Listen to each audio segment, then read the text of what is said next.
এর আমাদের আলোচনার বিষয়টি হচ্ছে দুটি সংখ্যার গড় নির্ণয় কিভাবে করতে হয় এই বিষয়টি।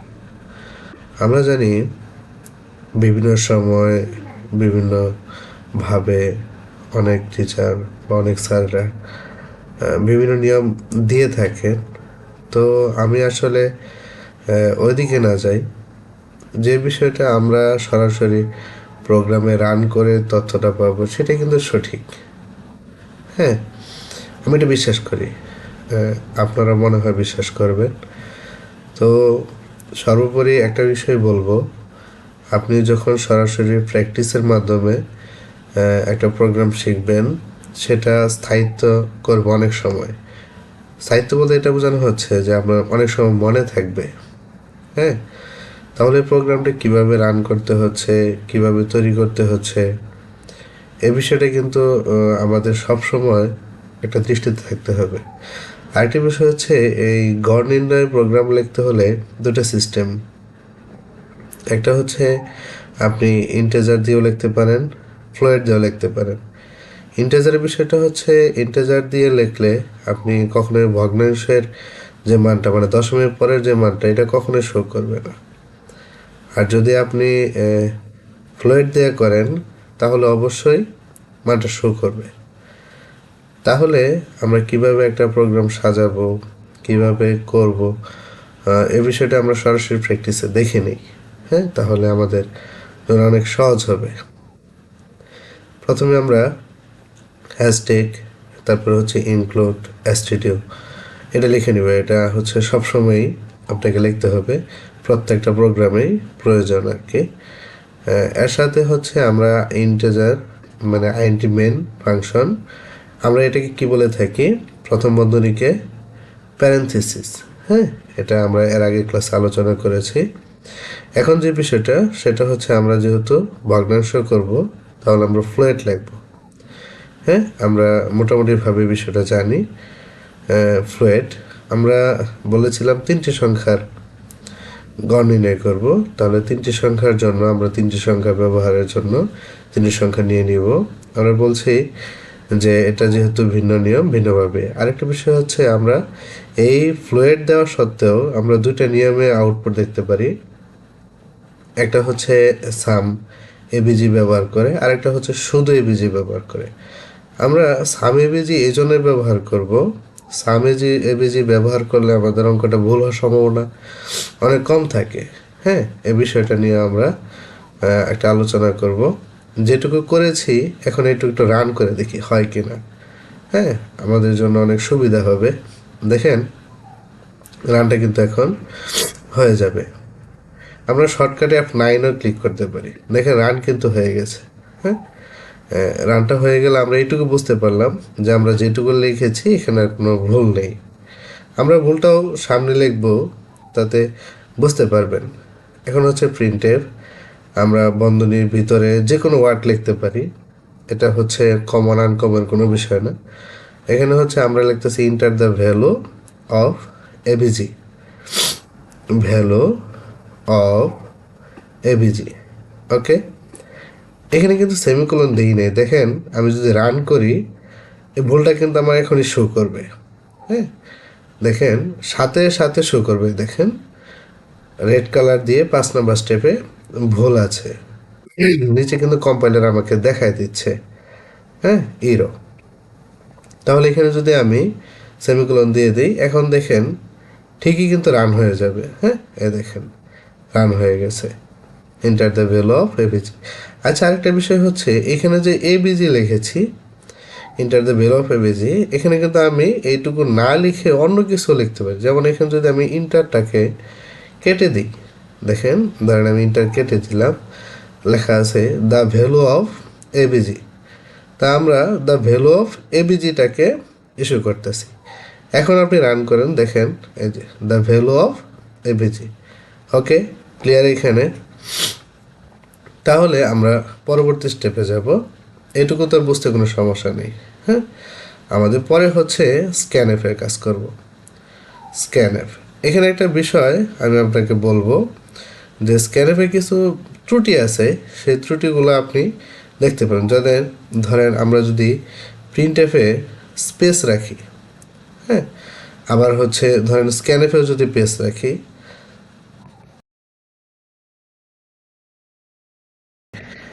এই বিষয়টা আমাদের আউটপুট কিভাবে আসে। আচ্ছা, স্ক্যানএফটা আমরা লিখে নিই।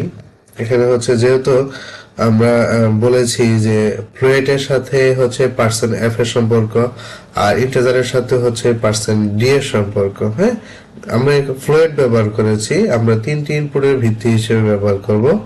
এই যে এখানে এ বি সি তিনটা, তাহলে আমরা এখানেও ব্যবহার করব তিনটা। তাহলে হচ্ছে পার্সেন্ট এফ, কোনো ধরনের কমা ব্যবহার করা যাবে না, আবার পার্সেন্ট এফ, আবার পার্সেন্ট এফ, কারণ হচ্ছে তিনটা।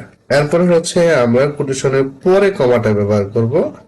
যে তিনটা সংখ্যা নিয়ে ব্যবহার করতেছি এই তিনটা সংখ্যাকে আমি শো করব। উপরে যেভাবে লেখা হয়েছে ঠিক একই ভাবে লিখতে হবে। এখানে যদি আপনি ইচ্ছা করে একটা ছোট হাতের একটা বড় হাতের দেন, এটা কিন্তু কোনোভাবেই শো করবে না। আমি আস্তে আস্তে সবগুলো লিখে দিব, আপনারা খেয়াল করবেন। দেখেন, আমরা রান করতে গিয়ে দেখি কি প্রবলেম। দেখেন এখানে প্রিন্ট এফ দুটা স্পেস পড়ার কারণে, এই যে স্পেস পড়ার কারণে দেখেন আপনাকে রান হচ্ছে না। এটা ঠিক করে দিলাম। আপনি কি করলেন, স্ক্যানএফও দেখেন স্পেস রেখে দিয়েছেন, এখানেও আমাকে কি করতে হবে, চাপাই দিতে হবে। তো এই বিষয়টা খেয়াল করবেন। আপনারা অনেক সময় এগুলা না দেখে আনসার করে ফেলেন, এই বিষয়টা খেয়াল রাখবেন যে কখন কোন সময় কি প্রবলেম হচ্ছে। ওকে, দেখেন রান হয়ে গেছে, দ্য ভ্যালু অফ এবিজি।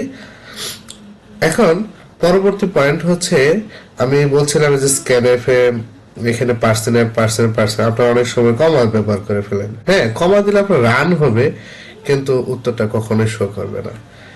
হ্যাঁ, এখানে স্ক্যানএফ দিলে আপনার কমা দিলে রান হবে না এমনটা কিন্তু বলা কোথাও নেই, এই বিষয়টা খেয়াল করবেন, ঠিক আছে।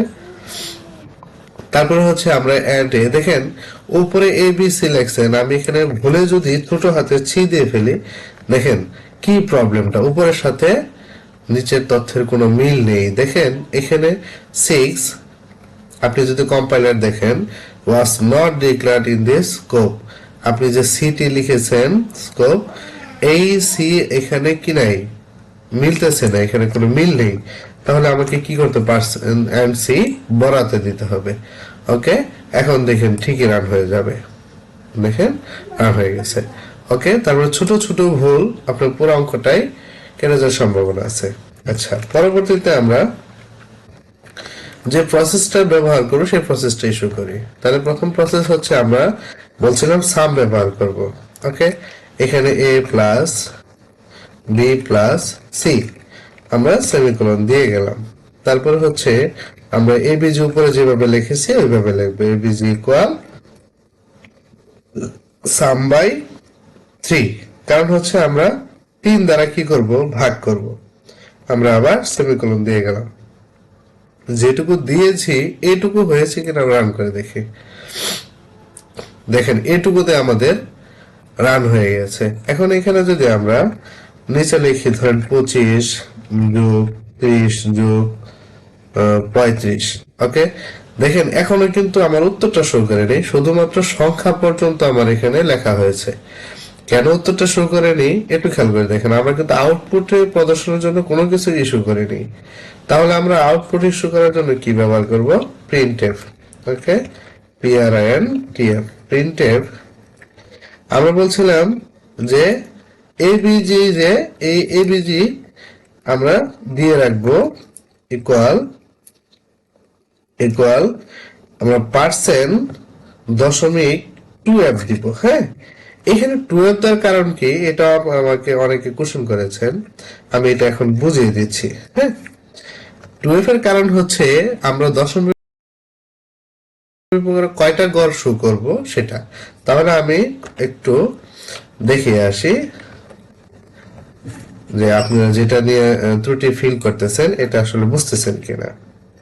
তাহলে আমরা রান করি একটু, এখন দেখেন উত্তরটা ইস্যু করা যাবে। হ্যাঁ, আচ্ছা, এখানে আমরা একটু আগে ব্যবহার করেছিলাম 25, 30 আর হচ্ছে 35। দেখেন 30.00 আমার একটু খেয়াল করে দেখেন, 50 আর 30 হচ্ছে কত, 80। আমার গড় নাম্বার দিয়েছে আচ্ছা, এখানে একটু ভুল আছে, এটা আমরা সংশোধন করে আসবো। এখানে দেখেন, আমি যদি এখানে রিটার্ন জিরোটা লিখে যায় আর ইটিইউ আর রিটার্ন জিরো সেমিকোলন দিয়ে যাচ্ছি। এখানে একটু খেয়াল করেন, এই যে যে সংখ্যাগুলো আমি ব্যবহার করেছি, এখানে কিন্তু শর্টকাট সূত্র হিসেবে আমরা ব্যবহার করতে পারবো এই যে এই জায়গায়। হ্যাঁ, এই জায়গায় ব্যবহার করতে পারবো। আচ্ছা, এখন আমরা রান করে আসি। ছোট ছোট কি কি প্রবলেমের জন্য আমাদের মানগুলো আসে না। 25, 30 আর হচ্ছে 40। দেখেন এখানে হচ্ছে 31.67 আসছে। হ্যাঁ, এখানে একটু খেয়াল করে দেখেন, 40 আর 30 হচ্ছে আমার কিন্তু গড়ে, মানে তিনটার গড় হিসাব আমার এখানে খুঁজে বের করা হচ্ছে যে 40, 30, 70, 70 আর হচ্ছে 25, এতে হচ্ছে আমার কত 95, 3 90 আর পয়েন্টগুলা বাকিগুলা কভার করে নিচ্ছে। এখন একটু খেয়াল করে দেখেন, আমি যদি এখানে 2f এর জায়গায় 3f ব্যবহার করি তাহলে আমার কি হচ্ছে খেয়াল করেন, এখানে আমার কিন্তু দশমিকের পরে 3টি বার শো করবে, 25, 30 আর এটা হচ্ছে 40। এই দেখেন 31.667। এখন যদি আমি ধরেন কারো মনে নেই, দশমিকের কথা মনে নেই, আচ্ছা মনে নাই থাকতে পারে, তাহলে আপনি কি করবেন, রান করেন, দশমিকের যত ঘর থাকবে সবগুলো ঘর আবার শো করবে। দেখেন দশমিক পরে যতগুলা ঘর আমার ছিল এখানে সবগুলাই শো করছে, এখানে নির্দিষ্ট করা কোনো দশমিকের ঘর নেই। তাহলে আমার মূল বেসিকটা হচ্ছে আপনি যে সংখ্যাগুলো ব্যবহার করতেছেন সেই সংখ্যাগুলা কি কি সংখ্যা এটাকে খুঁজে বের করতে হবে, যেমন এ বি সি। এখানে আপনি যদি কথার কথা, এখানে যেটা আছে এটা ক্লিয়ার, এখানে কোনো সমস্যা নাই, রান ফাইল ওকে। আপনি যদি শর্টকাট হিসেবে যান, ধরেন আমি এখানে সামের টপিকটা বাদ দিচ্ছি। হ্যাঁ, এখানে সামের টপিকটা বাদ দিয়ে দিচ্ছি, এখানে আমরা বন্ধনীটা দিয়ে দেব। ওকে, এখানে এটা বাদ দিয়ে দিচ্ছি। আচ্ছা আচ্ছা, আমি রান করি, আগে রানটা করি। দেখেন এখানে রান হয়েছে 25, 30 আর হচ্ছে 40। দেখেন আমার উত্তর কিন্তু চলে আসছে। ওকে, এখন ঘটনা হচ্ছে আপনারা এটাকে কেন আমি না করে থাকি, এর কারণ হচ্ছে অনেক সময় আপনাদের এই বন্ধনী দেওয়ার কথা মনে থাকে না। ধরেন আমি বন্ধনী দিয়েছি, বন্ধনী কেটে দিয়েছি, এখন যদি আপনি রান করেন উত্তর আসবে পুরাটা উল্টা পাল্টা। 20, 30, 40। দেখেন কত আসছে ধুলাই বৃষ্টি অন্ধকার, মানে সঠিক মানের কোনো হিসাব এখানে নেই, কাকে ভাগ করতেছে, কত দ্বারা ভাগ করতেছে, এটার কোনো হিসাবই নেই এখানে। বুঝতে পারছেন, এই হচ্ছে বিষয়। এখন এই জন্য আমরা কি করি, এটাকে শর্টকাট হিসেবে না লিখে আমরা সম্পূর্ণ মানটাকে ব্যবহার করে থাকি। হ্যাঁ, এই যে মানটা আছে এটা ব্যবহার করে থাকি। ওকে, তাহলে বুঝতে পারছেন। এখন আরেকটা বিষয় বলি, এই যে যেখানে যদি আমি ইন্টিজার ব্যবহার করতাম, তাহলে দেখেন ইন্টিজার, এখানে বাকি মান যা আছে তাই, এখানে পার্সেন্ট ডি হতো, এখানে একটা পার্সেন্ট ডি, এখানে একটা পার্সেন্ট ডি, এখানে একটা পার্সেন্ট ডি, তারপরে হচ্ছে এই যে পার্সেন্ট এফ, এখানে হচ্ছে পার্সেন্ট ডি। আমি দেখেন রান কিন্তু হবে। হ্যাঁ, এখানে রানের জন্য কোনো ত্রুটি নেই। দেখেন রান হয়ে গেছে 20, 35, 40। দেখেন আমার উত্তর কিন্তু চলে আসছে। একটা বিষয় খেয়াল করে দেখেন, আমি কি বলছিলাম, ফ্লোরেট হচ্ছে ভগ্নাংশের সংখ্যা। দেখেন 31-এর পরে কোনো ভগ্নাংশ মান আসে নাই, কারণ ইন্টিজার হচ্ছে পূর্ণ সংখ্যা, শুধুমাত্র পূর্ণ সংখ্যার অংশটুকুই চিনে বিদায় এখানে আর অন্য কোনো মান আসেনি। ক্লিয়ার এখন? তাহলে ইন্টিজার হচ্ছে শুধুমাত্র পূর্ণ সংখ্যাটাকে বোঝায়, আর ভগ্নাংশ হচ্ছে কি বোঝায়, রেডিক্স পয়েন্ট বা দশমিকের পরে অংশটুকু বোঝায়। এটাতে আমরা মোটামুটি তৃতীয় অধ্যায়ে অনেক সময় আলোচনা করে থাকি। তো ঠিক আছে, ধন্যবাদ, আজকে এই পর্যন্তই।